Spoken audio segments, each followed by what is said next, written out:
Vamos a leer en Primera de Corintios capítulo 12, versículo del 7 al 11, y luego leemos el versículo 28 para sacar de esa lectura los dones del Espíritu Santo que aparecen en esta carta de Corinto. La semana pasada estuvimos examinando Romanos capítulo 12, donde habla acerca de algunos dones, pero ahora vamos a leerlo en Corinto. Y dice la palabra de Dios de la siguiente manera. Primera de Corintios 12, versos 7 al 11. Dice así: pero a cada uno le es dada la manifestación del Espíritu para provecho, porque a este es dada por el Espíritu palabra de sabiduría, a otro palabra de ciencia según el mismo Espíritu, a otro fe por el mismo Espíritu, y a otro dones de sanidades por el mismo Espíritu, a otro el hacer milagros, a otro profecía, a otro discernimiento de espíritus, a otro diversos géneros de lengua y a otro interpretación de lengua. Pero todas estas cosas las hace uno y el mismo Espíritu, repartiendo a cada uno en particular como Él quiere. El verso 28 ahora dice: y a unos puso Dios en la iglesia, primeramente apóstoles, luego profetas, los terceros maestros, luego los que hacen milagros, después los que sanan, los que ayudan, los que administran, los que tienen don de lenguas. Amén y amén. Mis hermanos, temas como estos tal vez no son tan, ¿cómo digo?, tan que nos cause euforia como cuando hablamos de las bendiciones de Dios. Pero temas como estos son necesarios enseñarlos a la iglesia para que todos comprendamos que el Espíritu Santo nos ha repartido a cada uno dones para que le sirvamos al Señor. Entonces es importante que aprendamos toda la palabra de Dios. Es importante que conozcamos nuestra doctrina. Mire, por falta de conocimiento, el pueblo de Dios muchas veces está cayendo en errores. Por falta de conocimiento, el pueblo de Dios hoy le dice amén a cualquier cosa. Si alguien le grita un sueño, que tuvo un sueño, la iglesia dice amén. Si alguien habla de una profecía, dice amén. Si alguien dice que tuvo una visión, la iglesia dice amén. Entonces hace falta en la iglesia de hoy, hace falta discernimiento, hace falta que entendamos que Dios ha puesto en su iglesia a hombres y mujeres, les ha dado dones para que podamos servir al Señor. Pero no todo el que dice que habla de parte de Dios, realmente habla de parte de Dios. Entonces la iglesia necesita conocer estos dones. Entonces vamos a comenzar con el don de palabra de sabiduría. Ahí comenzamos, el don de palabra de sabiduría. En su material, en el bosquejo que usted adquirió, allí usted va a llevar, allí lleva lecturas bíblicas que yo no lo voy a leer aquí. Entonces, ¿por qué? Porque son demasiado largas esas lecturas. Y entonces yo, si me pongo a leer esos pasajes, no terminaría la enseñanza. Entonces usted lleva, por ejemplo, en este punto número 1, el don de palabra de sabiduría, usted lleva la lectura del libro de Hechos, capítulo 15, del versículo 1 hasta el 31. 31 versículos donde yo le doy a usted para que lo lleve a su casa y lo vaya a leer, para que usted identifique cómo reconocer el don de palabra de sabiduría. Lo que yo voy a hacer de una manera sencilla es poderle explicar a usted en qué consiste ese don. Mire, hermano, el Espíritu Santo ha dado a ciertas personas ese don de palabra de sabiduría para poder guiar, para poder iluminar, para poder enseñar, para poder instruir, para poder ayudar a tomar decisiones.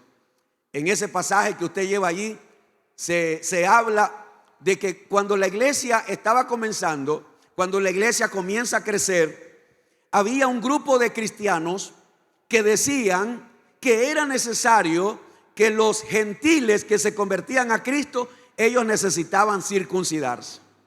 Pero el apóstol Pablo, que era un hombre celoso, así como era celoso de la tradición judía, ahora Pablo es un hombre celoso de la fe en Cristo. Entonces el apóstol Pablo decía: no, ningún hombre necesita circuncidarse para ser salvo. Lo que el hombre necesita solamente es confiar en Jesucristo, y con eso es suficiente.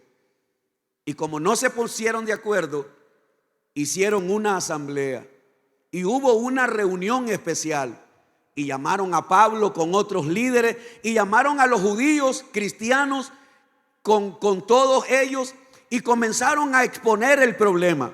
Y dice la Biblia que hubo una discusión bien fuerte. O sea, había un bando por aquí diciendo: hay que hacer las cosas así. Y por el otro lado estaba Pablo diciendo: no, hermano, las cosas no son así. Yo no sé si usted estaría de acuerdo conmigo, estaría de acuerdo.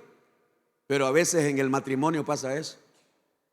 Cuando el varón tiene su propia opinión y la mujer tiene su propia opinión, y cada quien se mantiene en lo que cree. El hombre dice una cosa, la mujer dice otra. ¿Sabe qué necesita en ese matrimonio? Una palabra de sabiduría. Cuando en el matrimonio, hermano, cuando en el hogar, cuando en una iglesia hay un grupo que dice una cosa y hay otro grupo que dice otra cosa, o hay unos líderes que dicen una cosa y hay otro grupo de líderes que dicen otra cosa, ¿saben qué necesitamos? Una palabra de sabiduría. La palabra de sabiduría lo que nos viene es a iluminar qué es lo mejor. ¿Qué es lo mejor en este caso? ¿Qué es lo mejor? ¿Cuál es la voluntad de Dios? ¿Qué es lo que Dios quiere decirnos? ¿Qué es lo que Dios quiere enseñarnos? Y en medio de esa reunión se levanta Pedro y le dice a todos que por favor lo escuchen. Y el apóstol Pedro comienza a aclarar y a decir: hermano, acuérdense que cuando Dios me llevó a mí a tal lugar, acuérdense que el Espíritu Santo me dijo esto, acuérdense. Y entonces Pedro expone las cosas de una manera donde todos ellos fueron convencidos con la palabra de sabiduría que Dios trajo a través de Pedro. Y entonces la Biblia dice que después la discusión se calmó y todos entendieron que el consejo que estaba dando Pedro era lo mejor. Ahí está la palabra de sabiduría que Dios trajo en ese momento. Eso también puede suceder en un centro de trabajo, en un lugar donde a veces uno dice: ¿qué hago? ¿Qué hago? Y de repente en medio de ese conflicto, en medio de esa situación, el Espíritu de Dios, usando a alguien que tiene la palabra de sabiduría, una palabra que va a venir a ayudarte a tomar una decisión. Eso lo necesitamos en la iglesia. A mí me ha pasado cuando estamos en una mesa de trabajo, cuando estoy queriendo tomar una decisión y de repente yo estoy pensando algo, el otro hermano está pensando otra cosa y el otro piensa otra cosa, y de repente hay tres pensamientos diferentes y uno dice una cosa, el otro, y estamos en eso. ¿Qué hacemos? Y de repente yo creo que tengo la razón, el otro hermano cree que tiene la razón, y en medio de esa reunión alguien de repente toma la palabra y comienza a aclarar qué es lo mejor, qué es lo que Dios quiere, qué es lo que va a traer mayor beneficio, qué es lo que realmente queremos, qué es lo que el Señor Jesucristo realmente decidiría en medio de esto. Y ahí es donde viene la palabra de sabiduría. Necesitamos la palabra de sabiduría, mis hermanos. Necesitamos usar ese don. Necesitamos descubrir ese don. ¿Para qué? Para que podamos traer respuestas y soluciones a los conflictos o problemas dentro de la iglesia o en nuestros hogares. Número 2, palabra de ciencia. En palabra de ciencia también le puse un ejemplo. El ejemplo es Hechos capítulo 5, versículo del 1 al 11. Ahí aparece una lectura que la hemos leído tantas veces. Y por eso solamente se lo voy a mencionar de manera rápida. Esto es lo que sucedió con un matrimonio. Un matrimonio de un hombre llamado Ananías con su esposa Zafira. Ellos deciden prometerle a Dios que van a vender una propiedad y que el precio de esa propiedad lo van a traer a la iglesia. Eso lo hicieron ellos con Dios. Allí no estaba Pedro cuando ellos ofrecieron eso. Pero cuando ellos fueron a vender la propiedad y miraron la cantidad de dinero, luego se arrepintieron de dar todo el dinero. Y entonces la Biblia dice que apartaron una parte y trajeron a la iglesia o a los pies de los apóstoles. Ellos trajeron, Ananías trajo la ofrenda. Nadie le vino a decir a Pedro: Pedro, ese hombre está mintiendo. Nadie le vino a decir a Pedro: Pedro, ese hombre está siendo mentiroso. No. Vino una palabra de ciencia. Vino el Espíritu Santo y le reveló a Pedro. Le iluminó a Pedro. Le trajo el conocimiento a Pedro de lo que estaba sucediendo. Y entonces encontramos en esa lectura que Pedro le dice a Ananías: Ananías, ¿por qué permitiste que Satanás llenara tu corazón? Si la propiedad era tuya, le dice Pedro, entonces ¿para qué la vendiste si nadie te la estaba pidiendo? ¿Para qué le ofreciste algo a Dios que después no vas a cumplir? Ananías, no le has mentido a los hombres, le dice Pedro. Oiga, no le has mentido a los hombres, le has mentido al Espíritu Santo. Y Ananías cayó muerto. Y 2 horas más tarde llega Zafira. Pedro le hace la pregunta. Zafira tuvo la oportunidad de ser librada de la muerte, pero ella prefirió encubrir a su marido. Y por encubrir, ella también cae muerta. Y la Biblia dice que después que la iglesia miró aquel acontecimiento, la iglesia se llenó del temor de Dios. Y no es para menos, ¿verdad? No es para menos, hermano. En un culto, imagínense, yo solo de imaginarme que alguien chopocló caiga muerto ahí, Dios mío, y vengan los médicos a verlo y está muerto. ¿Y quién lo mató? El pastor. No, ni lo toqué, ni siquiera lo toqué. El poder de Dios sobre aquel hombre que había mentido, que había ofrecido. ¿Sabes cuál es uno de los problemas serios que nosotros los cristianos tenemos? Es que cuando estamos en problemas, cuando tenemos una necesidad, le ofrecemos cosas a Dios. A veces cuando tenemos una emergencia, algo me está pasando, tengo a mi mamá enferma, a mi hijo enfermo, me deben un dinero, ¿qué más? Me dieron una mala noticia y entonces, Señor, si tú me das esto, yo te prometo. Y de repente hacemos promesa acelerada, de repente hacemos promesa porque queremos que Dios me conteste rápido. Y cuando Dios nos responde, después se nos olvida lo que le ofrecimos. Después que Dios nos responde, se nos olvida lo que yo le ofrecí a Dios. Y entonces después queremos disimular. Bueno, pero es que Dios no creo que me haya tomado en serio, tú sabes. Yo no creo que Dios se acuerde de aquello que yo le prometí. Él sabe que fue en un apuro que yo dije eso. No, mentira. Dios lo tomó muy en serio, hermano. Dios toma muy en serio cuando usted y yo le ofrecemos algo a Dios.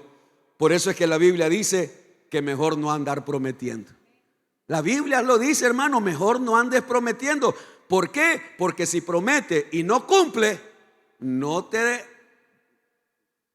vayas a perderlo todo. Creo que es más o menos así dice allá en Eclesiastés. No lo vayas a perder todo en un soplo, dice el libro de Eclesiastés. El don de ciencia, entonces allí lo vemos en el apóstol Pedro trayendo esa revelación de aquel pecado que estaba oculto. Número 3, el don de fe. El don de fe. Hay algunas cosas que nosotros debemos estar claros. La semana pasada yo usé un ejemplo cuando hablé de la ofrenda. Y entonces yo decía que todos ofrendamos, sí. Y todos podemos ofrendar, sí, claro. Pero ofrendar como José, el que les puse la semana pasada, que fue el que dio todo, la venta de su propiedad, no todo mundo hace eso. Con la fe sucede lo mismo. Todos podemos tener fe. De hecho, la Biblia dice que el Señor nos ha repartido una porción de fe a cada uno de nosotros. ¿Alguien tiene fe aquí? Claro. Pero el don de fe es otra cosa. Y déjeme ponerle un ejemplo que para mí es uno de los ejemplos que realmente me conmueve, me estremece. Cuando recuerdo al apóstol Pablo, cuando voy a la última carta de Pablo, la segunda carta de Timoteo, el apóstol Pablo está escribiendo esta carta. Y en el capítulo 4, versículos 6 y 7, el apóstol dice: porque yo ya estoy para ser sacrificado y el tiempo de mi partida está cercano. He peleado la buena batalla, he acabado la carrera, he guardado la fe. El apóstol Pablo ya sabe que va a morir. El apóstol Pablo ya sabe que va a ser ejecutado. El apóstol Pablo ya sabe que lo van a decapitar. Ya sabe la hora y el día que se va a cumplir esa sentencia. Pero cuando Pablo está terminando la carta, en el capítulo 4, verso 18, el apóstol Pablo dice estas palabras: y el Señor me librará de toda obra mala y me preservará para su reino celestial. A Él sea gloria por los siglos de los siglos. Amén. Esta semana pasada estaba mirando una noticia.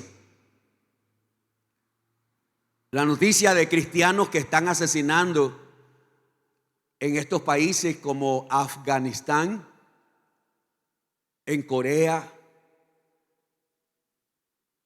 en África, en países donde reunirse como estamos haciéndolo nosotros aquí, ellos no pueden. Hubo una iglesia donde estaban congregados y estaban reunidos, y a toditos dentro de la iglesia les prendieron fuego. Hay una escena donde hay un gran hueco, pero gran hoyo. Y dentro del hoyo ya hay muchos cadáveres. Y están llevando a hombres y a mujeres amarrados. Y vivos los tiran al hoyo para caer encima de los cadáveres. Y cuando la gente cae, los agarran a balazos. Hay otro video que ese sí me dio cosa, donde los ponen en fila y cada una de las personas tienen cuchillos y los degollan a los cristianos. Entonces, hay países donde ser cristiano realmente es decir, le vas a entregar tu vida al Señor.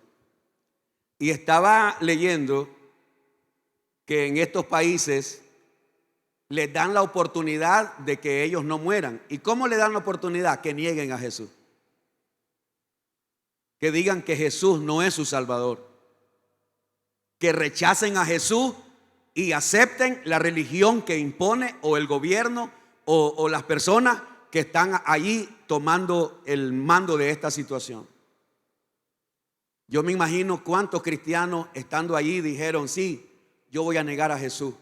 Jesús no es mi Salvador. Yo me imagino cuántas personas renegaron, rechazaron, no quisieron mantener su fe. Pero hubieron otros que dijeron: no, yo mantengo mi fe, yo mantengo mi fe en Jesucristo, aunque esa fe me lleve a la muerte. Es impresionante. Ese es el don de fe. El don de fe es aquella fe que te mantiene aún en medio del peligro. Aunque se ha sentenciado a muerte, tú no vas a negar a Jesucristo.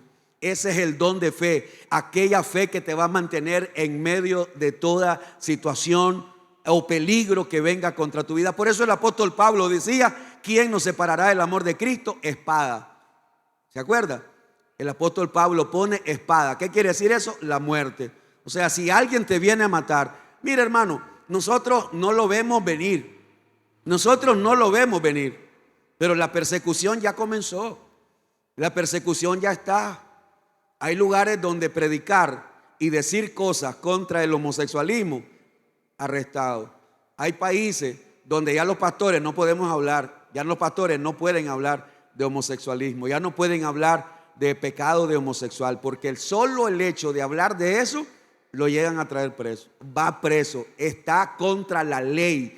Porque la ley dice que no puedes hablar. Eso se llama homofóbico. Eso se llama no sé qué cosa. Estás en contra del LGTBQ no sé qué cosa. Y entonces, ¿y ahora? Preso. Ya la persecución está. Y nosotros tal vez decimos, aquí en Nicaragua no va a venir. Bueno, yo sigo diciendo, solamente esperemos. Pastor, ¿usted quiere que haya persecución? No, hermano, ¿para qué? No quiero. Por eso oro por Nicaragua, que Dios le dé sabiduría a nuestro gobernante. Por eso oro por este país, Nicaragua, que Dios nos bendiga. Y por eso estoy agradecido de ser nicaragüense, de estar en esta tierra. Por eso le doy gracias a Dios por tener la libertad que tenemos para predicar, para congregarnos, para celebrar. Porque va a llegar un día donde esto, señores, esto no lo vamos a poder hacer. Va a llegar un día y se va a probar la fe de los que decimos ser cristianos, la fe de aquellos que decimos creer en el Señor, si vamos a estar dispuestos. Por eso es que en la gran tribulación la única manera de salvarse, ¿cuál será? Decapitado. Esa va a ser la única manera de salvación. Tu vida por tu salvación. Ahorita no, ahorita la manera de salvación es nuestra fe en Jesucristo, pero en la gran tribulación será tu vida por tu salvación. Número 4, el don de sanidades. El don de sanidades. El Espíritu Santo le ha dado ese don a muchas personas.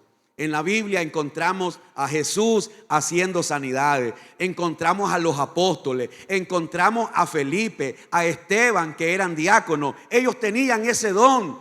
Y como nosotros creemos que Jesucristo es el mismo. ¿Alguien aquí cree que Jesucristo es el mismo? ¿Y por qué digo eso? Porque hay iglesias y hay pastores que enseñan que estos dones ya no están funcionando.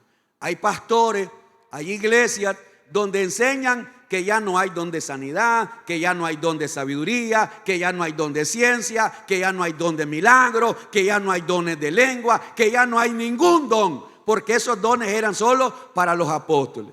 Bueno, lo siento mucho, yo no puedo creer eso. Yo no puedo aceptar eso. ¿Por qué? Porque yo creo que el Dios que antes hacía milagros todavía hace. ¿Y por qué no puedo creer eso? Porque yo he visto milagros. No solo los he visto, los he recibido. Entonces yo sigo creyendo en ese Dios que hace milagros. ¿Qué te parece si le das un aplauso de alabanza al Señor, hermano? Gracias, Señor. Lo que sí necesitamos saber, creo que es muy importante saber, que el don de sanidad no es que si yo tengo el don de sanidad, entonces yo me voy a ir al hospital, ¿verdad? Yo voy a ir a todos los hospitales y voy a ir sanando a todos los enfermos. No, no funciona así. No funciona así. Y te voy a poner un ejemplo. Segunda de Timoteo 4:20. Te voy a poner el ejemplo. Segunda de Timoteo 4:20. Todos aquí sabemos que Pablo tenía el don de sanidad, ¿verdad que sí? Todos sabemos que Pablo tenía el don de sanidad. Pablo tenía el don no solo de sanidad, de milagro, ya lo vamos a ver después. Pero mire lo que pasó. Segunda de Timoteo 4:20. Erasto se quedó en Corinto y a Trófimo dejé en Mileto. ¿Cómo lo dejó? Lo dejó enfermo. Y entonces uno se puede preguntar, pero ¿cómo es posible que Pablo haya dejado a Mileto enfermo, a Trófimo en Mileto lo dejó enfermo? Pero si él tenía el don de sanidad, sí, él pudo haber orado por Trófimo, pero el que hace el milagro es Dios.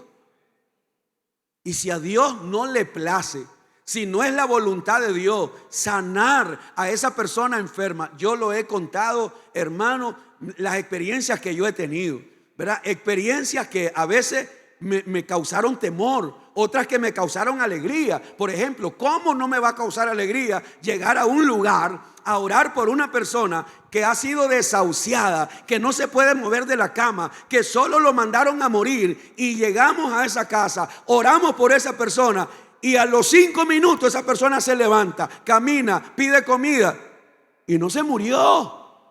Dios la levantó. Pero también me causó temor llegar a orar por una persona que igual estaba en su cama, desahuciada, y llegué a orar y terminé de orar y se murió. Y al ratito toda la familia llorando, y solo falta que me echen la culpa a mí ahora. Porque no depende de nosotros, hermano. Nosotros podemos orar por un enfermo.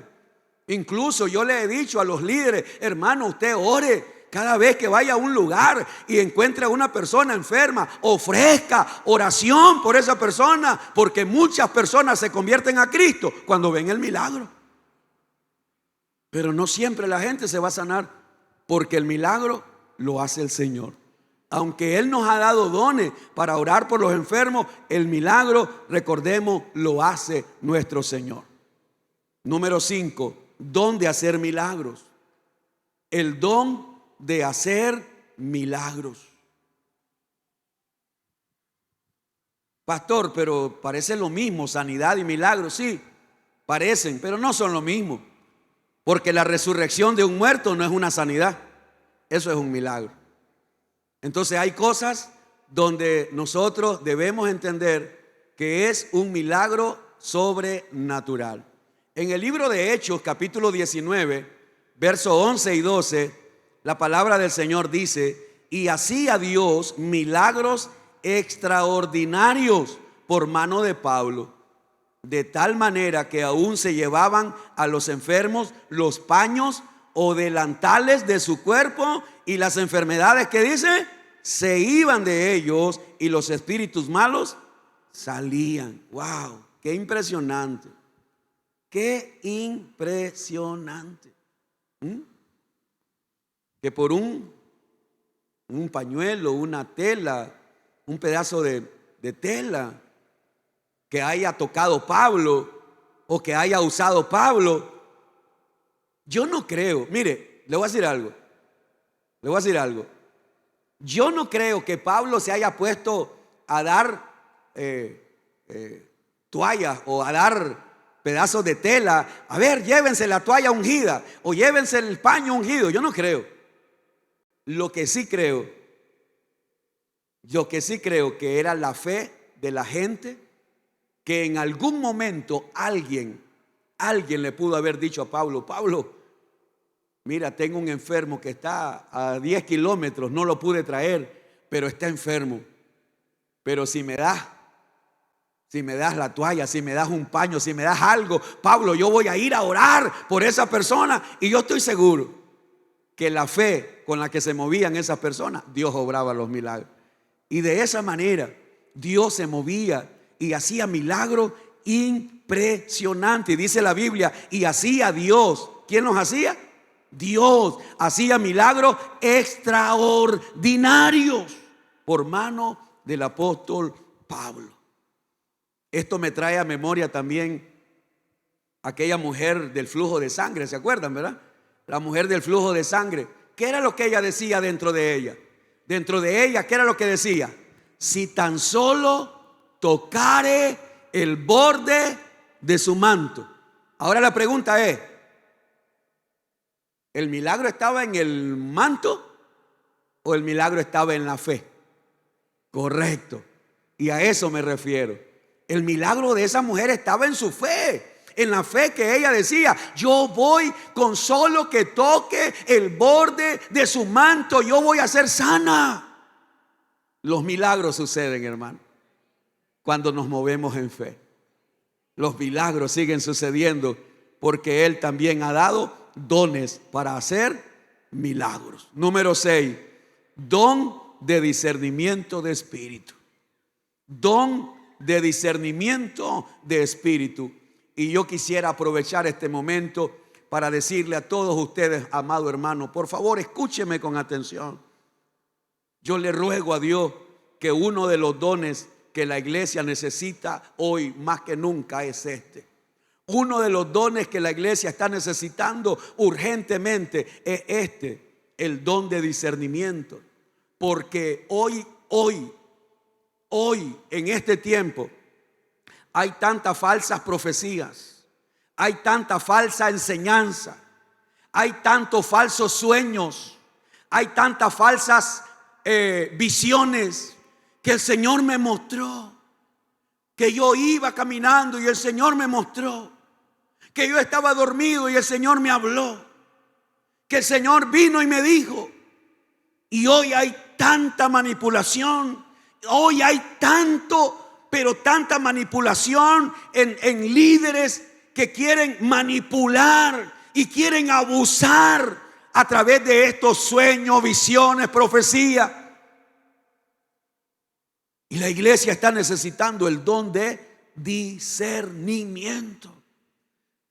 ¿Qué es el don de discernimiento? Aprender a discernir entre lo que es falso y lo que es verdadero.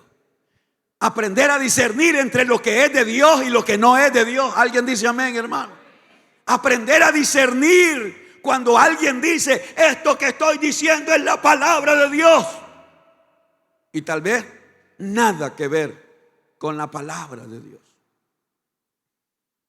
Dice Primera de Juan 4:1: amados, no creáis a todo espíritu, sino probad los espíritus si son de Dios, porque muchos, ¿qué? ¿Muchos qué? Falsos profetas. Oiga, muchos falsos profetas han salido por el mundo. Si hace 2000 años muchos falsos profetas habían salido por el mundo, ¿cómo estará ahora el mundo? ¿Ah? ¿Cómo estará ahora el mundo de falsos profetas, falsos maestros? Apocalipsis capítulo 2, verso 2. Apocalipsis capítulo 2, verso 2. El Señor Jesucristo le manda a decir a esta iglesia: yo conozco tus obras y tu arduo trabajo y paciencia, y que no puedes soportar a los malos, y has probado a los que se dicen ser apóstoles. Oye, has probado a los que se dicen, no son apóstoles, se dicen ser apóstoles y no lo son, y los has hallado mentirosos. Lamentablemente, tristemente, la iglesia de este tiempo le dice amén a cualquier cosa. No piensa. La iglesia no quiere pensar. Los cristianos no queremos discernir. Los cristianos no queremos estudiar la Biblia, conocer la palabra de Dios para que podamos identificar cuando un mensaje es falso. Estaba oyendo las noticias hoy, al mediodía. A la hora de mi almuerzo encendí la televisión y puse las noticias. Y estaban hablando de la gran cantidad de billetes de $100 y de $20 que andan falsos. La gran cantidad de billetes. Y los más, el billete que más se mueve es el de 100 y el de 20. Falsos. Y parecen igualitos. El que no sabe dice: este es. Y entonces uno va a cambiar o uno va a algún lugar y te entregan ahí y tú lo ves y tú dices: esto es genuino. Sí, pero tú lo llevas después al banco y ahí lo pasan por una maquinita, le pasan no sé qué cosa, le pasan no sé qué cuándo y te dicen: esto es falso. No, pero yo para mí era verdadero. No, es falso. Y eso es lo que nos está pasando a los cristianos. Toda predicación, toda palabra, ya no queremos hacer lo que dice el apóstol Pablo: examinarlo todo, retener lo bueno. Voy a examinar este libro, pero tampoco me voy a tragar todo lo que diga el escritor. Voy a ver esta prédica, pero voy a discernir la prédica si realmente lo que está diciendo es de Dios o no lo es. Pastor, pero qué tremenda prédica la de la hermana tal, la de el profeta tal, qué tremenda prédica. Y yo te quiero decir algo: los falsos apóstoles, los falsos maestros, los falsos pastores predican muy bien, también que nos engañan. Predican, pero también que nos engañan. Sí, hermano. Y yo te lo digo por experiencia, porque yo seguía, yo andaba detrás de ellos, yo leía sus libros, yo miraba sus videos, yo pagaba las conferencias y yo todo lo que ellos decían, yo también decía, amén. Pero hay un momento donde el Espíritu Santo tiene que tratar con uno y debemos abrir los ojos y vamos a comenzar a poner esa palabra aquí, en la palabra de Dios, a ver si pasa la prueba. Y yo le he puesto a usted algunos ejemplos. Y uno de los ejemplos que a mí me ayudó a abrir los ojos es que este tipo de personas siempre te están manipulando de esta manera. Si tú quieres ver la respuesta de Dios, trae una siembra, trae una semilla, sella la palabra. Y esa es la manipulación de la mayoría de ellos. Sella la palabra con una ofrenda. Si tú quieres ver la gloria de Dios en tu hogar, ven y séllalo. Ven y trae una ofrenda. Ven y siémbralo aquí. ¿Por qué? Porque Dios te va a abrir las puertas y Dios te va a bendecir y Dios te va a prosperar, pero tienes que sellarlo, tienes que traerlo y corre ahora mismo. Solo te queda un minuto, para que venga y que traigas tu ofrenda. ¿Sabes cómo se llama eso? Manipulación. Todo eso también yo lo creí y lo seguí. Pero no, espérate. El hecho de que yo estaba equivocado, yo no quiero seguir equivocado. Y yo tuve que reconocer de manera pública, delante de ustedes, delante de los líderes, hermanos, un momento, yo no creo esto. No, un momento, yo no creo esto. Yo no tengo que sellar ninguna promesa. La sangre de Cristo ya lo selló. Yo no tengo que venir a poner algo para manipular a Dios. No, la palabra de Dios dice que todas sus promesas son sí y amén. Y que todas sus promesas son para mí y son para los hijos de Dios. Pero nos hacen creer que para poder recibir hay que darlo todo. No, hermano. Hay que probar los espíritus si son de Dios. Discernimiento de espíritu. Número 7. Don de diversos géneros de lengua.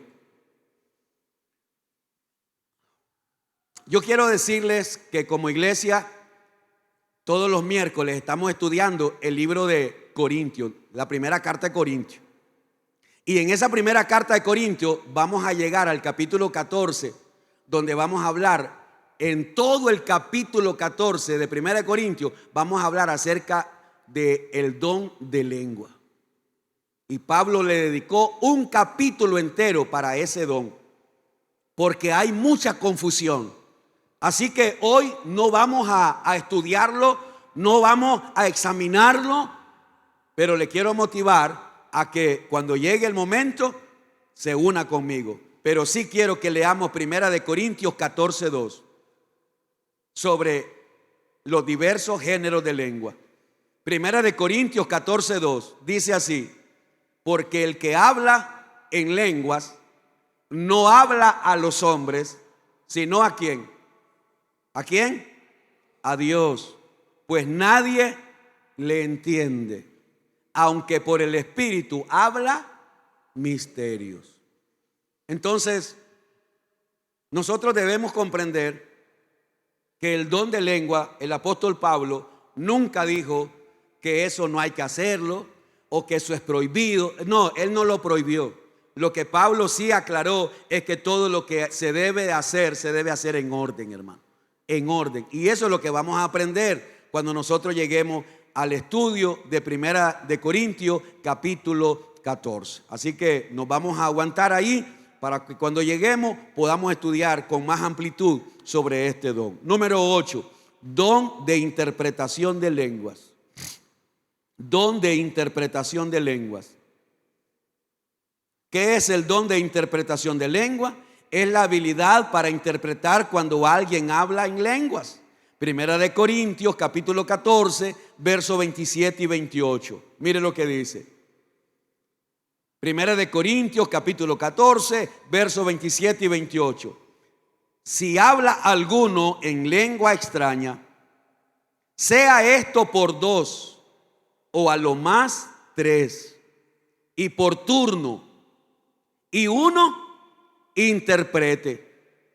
Y si no hay intérprete, calle en la iglesia y hable para sí mismo y para Dios. Ahí hay un orden. El apóstol Pablo está aclarando. El problema que había en la iglesia de Corinto es que todo el mundo se podían hablar en lengua, pero nadie interpretaba. No había alguien interpretando qué es lo que está diciendo este, cuál es el mensaje de Dios. Y entonces Pablo dijo: si van a hablar en lenguas en la iglesia, pues que lo hagan dos o a lo más tres.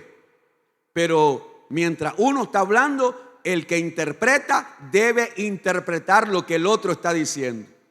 Y si no hay intérprete, el que habla en lengua lo haga en silencio, porque está hablando con Dios.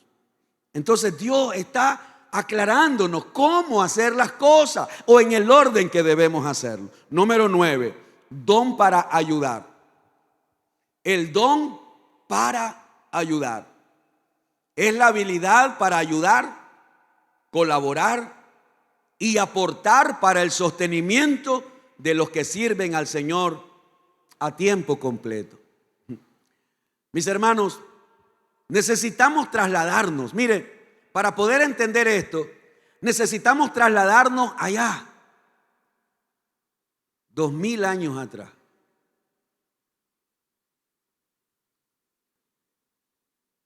Cuando Jesús comienza su ministerio, lo comenzó a la edad de 33 años.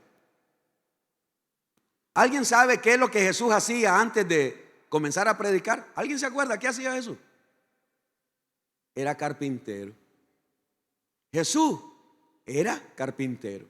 A eso se había dedicado. Jesús sabía hacer muebles. Él sabía hacer mesas, sillas y todo lo que un carpintero debe hacer. Fue lo que aprendió de su papá terrenal, José.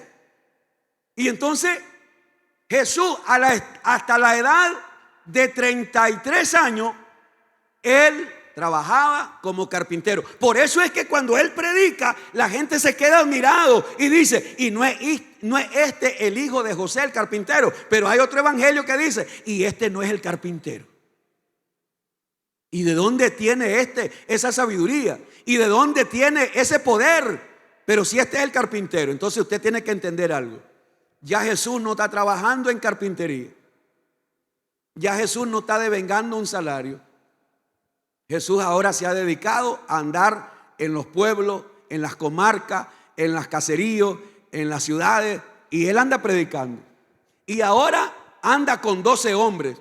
Hombres que tenían sus negocios y dejaron sus negocios. Hombres que tenían sus empresas y dejaron sus empresas. Y ahora anda Jesús con un grupo de 12 discípulos que no están devengando un salario, que no tienen un salario. Y entonces la pregunta es: ¿y de qué van a vivir? Entonces la Biblia dice que en el ministerio de Jesús, en el capítulo 8 de Lucas, un grupo de mujeres a quienes el Señor había hecho milagros, mujeres que habían estado enfermas, ahora el Señor las ha sanado, mujeres que habían estado endemoniadas, ahora el Señor las ha hecho libres. Y en Lucas capítulo 8, la palabra de Dios dice que este grupo de mujeres se organizaron para servir a Jesús. ¿Con qué? ¿Alguien se acuerda? ¿Con qué? Con sus bienes. Pero Jesús no estaba pidiendo, sino que estas mujeres estaban apoyando el ministerio del Señor de manera voluntaria. ¿Alguien entiende eso? Ahora pensemos en Pablo. Pablo es un fariseo, el hombre lo más seguro que vivía bien. Pero ahora que tiene a Cristo, el hombre es perseguido. Y ahora él tiene que andar igual, de ciudad en ciudad. El hombre no gana un salario. El hombre no está devengando un salario. Y entonces la pregunta es, ¿de qué va a vivir? Pues la Biblia dice en la carta a los Filipenses que Pablo reconoció que de todas las iglesias donde él había ido a predicar, donde él había fundado, la Biblia dice que la iglesia de los Filipenses había sido la única iglesia que lo había apoyado en su ministerio. Vaya conmigo a Filipenses capítulo 4. Me gustaría que usted y yo lo leyéramos eso, para que usted vea qué poderosa palabra es la que el apóstol Pablo le dice a esta iglesia. Filipenses capítulo 4, verso 15. Filipenses 4:15. Dice así: y sabéis también vosotros, oh filipenses, que al principio de la predicación del evangelio, cuando partí de Macedonia, oiga, ninguna iglesia participó conmigo en razón de dar y recibir, sino vosotros solos. Pues aún a Tesalónica me enviasteis una y otra vez para mis, ¿para qué? ¿Alguien está vivo todavía aquí? ¿Para qué le habían mandado? Para sus necesidades. No es que busque dádivas, sino que busco fruto que abunde en vuestra cuenta. Pero todo lo he recibido y tengo abundancia. Estoy lleno, habiendo recibido de Epafrodito lo que enviaste, olor fragante, sacrificio acepto, agradable a Dios. Y aquí viene la promesa que Pablo no se la dio a ninguna otra iglesia, solamente a la iglesia de los filipenses, porque era la única iglesia que colaboraba con él para apoyarlo en su ministerio. Mi Dios, pues, ¿qué dice? Suplirá todo lo que os falta conforme a sus riquezas en gloria en Cristo Jesús. Los primeros predicadores que salieron a predicar, ellos iban sin saber cómo iban a hacer para sobrevivir. De hecho, los primeros misioneros que salieron a predicar, ellos salieron sin saber qué iban a pasar con ellos. Ellos salieron en obediencia al Señor.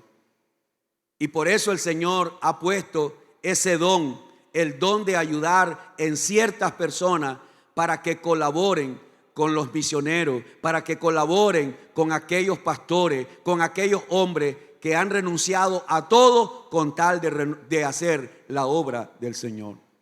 Y número 10 y último, el don de administrar. El don de administrar es la habilidad para administrar los recursos de la iglesia con sabiduría e integridad. El don de administrar. Las personas que Dios ha puesto en la iglesia para ayudar a organizar eventos, para ayudar a llevar un control. Personas que tienen esa habilidad, ese talento de administrar. Allí yo le pongo una lectura, pero quiero terminar, mis hermanos, con 3 consejos. Yo le pido, por favor, que se me mantenga solamente unos 2 minutos más despierto y después se me duerme. Sí, yo sé que el calor está fuerte, el calor trae cansancio. Por eso es que ya no regaño a los hermanos que se duermen. Ahí los dejo dormir tranquilos, hermano. Ahí los dejo dormir, que se duerman en paz, que duerman tranquilitos.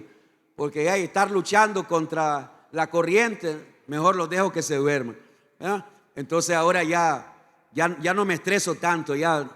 Ahora me trato de concentrar en los 4 que se me quedan despiertos, bendito Dios. Por lo menos con 4 que agarren la palabra, ya es algo, hermano. Entonces yo le quiero dejar 3 consejos. Pero ahorita, como ya se despertaron los que estaban dormidos, agarren todos, hermano, estos 3 consejos. Consejo número 1: no trates de ignorar que Dios te ha dado dones espirituales. No trates de ignorar, hermano. Mire lo que dice 1 Corintios 12:1. 1 Corintios 12:1. Mire lo que dice.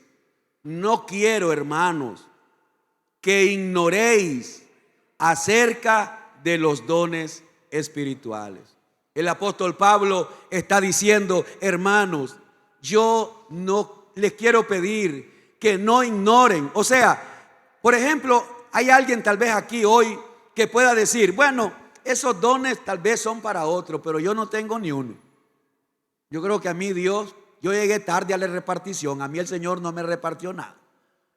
¿Cómo voy a servir al Señor? ¿Qué don tengo? De sabiduría, de ciencia, de milagro, de hablar en lengua. Bueno, en lengua sí, porque hablo chisme, ¿verdad? Pensé que alguien se iba a reír, pero ni para hacer un chiste puedo servir ahora yo.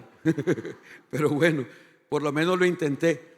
Entonces, ¿qué don tengo? No, yo creo que no tengo ninguno. Pues yo quiero decirte algo. No ignores que Dios te ha dado dones. Dios te los ha dado. Solamente hay que descubrirlo. Solamente hay que descubrir qué don es el que el Espíritu Santo de Dios ha puesto en mi vida. Consejo número 2. Los dones son para edificar a la iglesia.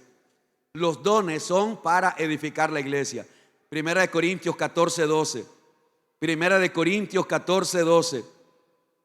Así también vosotros, pues que anheláis dones espirituales, procurad abundar en ellos.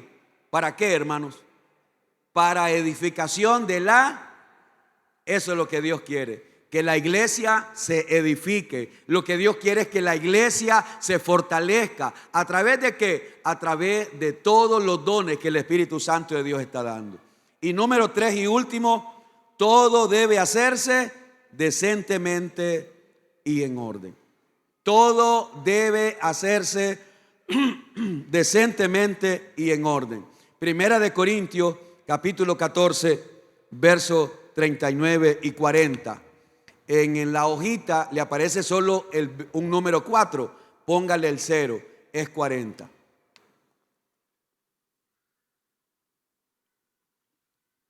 Primera de Corintios 14, 39 y 40. Dice así. Así que, hermanos, procurad profetizar y no impidáis el hablar lenguas. Verso 40, léalo conmigo. Pero hágase todo decentemente y con orden. Hágase todo decentemente y con orden. Mire, quiero terminar con esto. Hace algún tiempo, la verdad es que hemos venido aprendiendo, hemos venido creciendo. Hemos venido corrigiendo cosas que hacíamos mal. Hemos venido corrigiendo cosas que pasaban en esta iglesia y que las permitimos en aquel tiempo. Pero luego tuvimos que ir ordenándolas. Yo me acuerdo hace algunos años, donde alguien se revolcaba desde allá y venía rodando y se derribaba la silla, como la silla eran plásticas. Y se revolcaba y daba volantines y había otra persona que de repente había que andarla agarrando porque daba vueltas y vueltas y había que andarla agarrando así y haciéndole ruedas para que no se golpeara, para que no cayera, para que nadie golpeara. Y incluso hubo personas que ¡pah!, le pegó su pangá. Y todos creíamos que eso era el Espíritu Santo. Porque así lo aprendimos. Porque así lo recibimos. Recuerdo una vez yo estaba predicando y de repente una mujer se tira al suelo y comienza literalmente a ladrar. Pero a ladrar. Y yo sé que hay gente que se molesta cuando digo esto, pero ¿cómo hago para no corregirlo? Y yo tuve que decirle a un servidor que la fuera a callar, porque lo que estaba haciendo era interrumpiendo. Y entonces comenzamos a corregir y comenzamos a poner orden. Y yo comencé a hablar con esas personas que tenían esas manifestaciones. Entonces yo comencé a decirle a esas personas: usted no se puede controlar. Ay, pastor, es que yo siento que yo no soy quien soy. No, espérate. Mi Biblia dice que el que tiene el Espíritu Santo tiene control. Entonces yo comencé a inducir a las personas y comencé a decirle: hermana, hermano, Dios es un Dios de orden.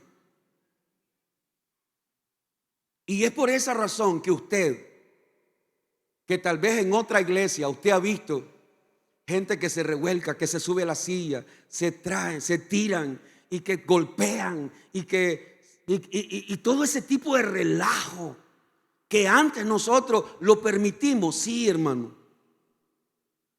pero que hoy tenemos cuidado y tenemos celo, y lo que hacemos hoy es instruir a la iglesia. Le enseñamos a la iglesia el Espíritu. Mire, hermano, mire, hermana, hermano, mire. Yo no es que he dejado de creer que el Espíritu Santo de Dios lo toca a uno, no, Señor. Yo sigo creyendo que el Espíritu de Dios puede tocar a alguien y puede caer en el piso. Sí creo en eso. Pero no cae para hacer un desorden. Cae para adorar a Dios. Es una gran diferencia. Yo no es que no crea que si alguien puede temblar es porque el Espíritu de Dios lo toca. Claro que creo. Creo que el Espíritu de Dios puede tocar a alguien, como la Biblia dice que el Señor Jesucristo tocó a Juan y cayó de un solo. Yo creo. Y yo espero que usted no me malinterprete. El pastor de la iglesia Restauración no cree en el mover del Espíritu o no cree en el toque del Espíritu. Claro que creo. Claro que creo. Pero creo en el orden. Creo en el orden que la Biblia habla. Hágase todo, ¿cómo dice? Pero hágase todo decentemente y con orden. Cuando pasaban esas cosas, yo iba y en el oído le decía a la persona: hermana, yo sé que usted me está escuchando. Ore para usted y para Dios, pero no necesita hacer escándalo. Y la persona luego se quedaba llorando y adorando a Dios. Hay cosas que podemos hacer y debemos hacer. Y usted no debería de retener alguna emoción que de repente usted diga: pero es que yo siento deseo de llorar y quisiera caer postrado delante del Señor y adorarlo. Hágalo. Pero entienda, hay un tiempo para todo. Por ejemplo, estamos predicando las palabras del Señor y de repente se ponga alguien ahí a danzar como loco. Eso se llama desorden. Pero hay un tiempo donde alguien podría danzar. Estamos orando como el tiempo que tuvimos de oración, y estamos orando y en medio de esa oración alguien comienza a gemir, a llorar, a interceder. Esa es una oración inspirada por el Espíritu Santo. Yo no estoy diciendo que esta iglesia debe convertirse en momias. Yo jamás he creído que esta iglesia debe ser una iglesia de momias que cuando oran así. No, Señor. Yo sigo orando a Dios pidiéndole que Él traiga un despertar y que ponga en nosotros el querer y el hacer. Yo sigo pidiendo al Señor. Dele un aplauso al Señor, hermano. Dele un aplauso al Señor. Gracias, Señor. Yo sigo creyendo que el Espíritu de Dios nos quiere enseñar. Yo sigo creyendo que el Espíritu Santo está con nosotros y que necesitamos pedirle que nos ayude a seguir adelante. Yo sigo creyendo que esta iglesia necesita ese fuego, ese avivamiento, ese fervor. Yo sigo creyendo, como le dijo Pablo a Timoteo: aviva el fuego del don de Dios. Y eso hace falta en esta iglesia. En esta iglesia hace falta que avivemos el fuego del Dios, del don de Dios en nuestra vida. Es necesario que cada uno de nosotros le digamos al Señor: Señor, yo quiero volverme a encender, yo quiero volver a iluminar, yo quiero volver a alumbrar, yo quiero volver a servirte, yo quiero volver a ser esa persona apasionada que yo fui, Señor. Yo sigo orando por eso, hermano. Y por eso te di toda esta explicación. En esta iglesia no se prohíbe que alguien hable lengua. En esta iglesia no se prohíbe que alguien vaya a caer si es tocado por el Espíritu Santo. En esta iglesia no se prohíbe que alguien realmente interceda con gemido y con lágrima al momento que oramos. No, hermano. Es necesario que volvamos a ser usados por el Espíritu Santo. Por eso ponte de pie. Vamos a cerrar este culto dándole gracias al Señor. Y yo espero, yo clamo a Dios que Él traiga un avivamiento a esta iglesia. Que Dios traiga un avivamiento a mi vida. Que Dios traiga un avivamiento a los líderes de esta iglesia y a toda esta congregación. Padre.